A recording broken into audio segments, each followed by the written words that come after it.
শেখ হাসিনার গায়েবী উপস্থিতি। আওয়ামী লীগের ভবিষ্যৎ কিভাবে বদলে যাবে?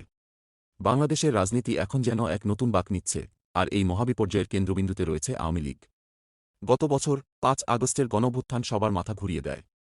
শোকে কাতর ছাত্রজনতার মাঝে শেখ হাসিনার ভারত পালানোর পর শুরু হয় এক ভয়াবহ রাজনৈতিক দুর্যোগ। সরকারের পতনের সাথে সাথেই গুম, খুন, হত্যাকাণ্ডের অভিযোগে একে একে মামলার বন্যা। দলীয় শীর্ষ নেতাদের বিরুদ্ধে অভিযোগের পাহাড়, এবং তাদের অনেকেই গা ঢাকা দিয়ে পালিয়ে গেছে। তবে এক অদ্ভুত ঘটনা ঘটে, আওয়ামী লীগ কি হারিয়ে যাচ্ছে? না, দলটি কিছুটা হলেও টিকে গেছে। তারা এখন পুনর্গঠন করতে ব্যস্ত, কিন্তু সমস্যা একটাই, নেতৃত্ব সংকট।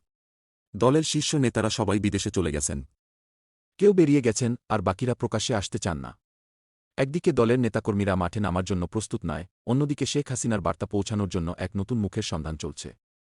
হ্যাঁ, এমন একজন মুখপাত্রের জন্য আলোচনা চলছে যিনি দলের মধ্যে উত্তেজনা সৃষ্টি না করে তাদের কাছে বার্তা পৌঁছে দিতে সক্ষম হবেন। তবে প্রশ্ন একটাই, শেখ হাসিনার অনুপস্থিতিতে আওয়ামী লীগ কি কার্যকরী হয়ে উঠবে, নাকি ওই পুরনো নেতৃত্বকে আঁকড়ে ধরেই দলটি চলতে থাকবে? সম্প্রতি ঘোষিত হরতাল আর অবরোধের মতো কর্মসূচিগুলোতে সাড়া পাওয়া যায়নি। দলের নেতাকর্মীরা কি শেখ হাসিনার বাইরে কাউকে নেতা হিসেবে মেনে নেবে?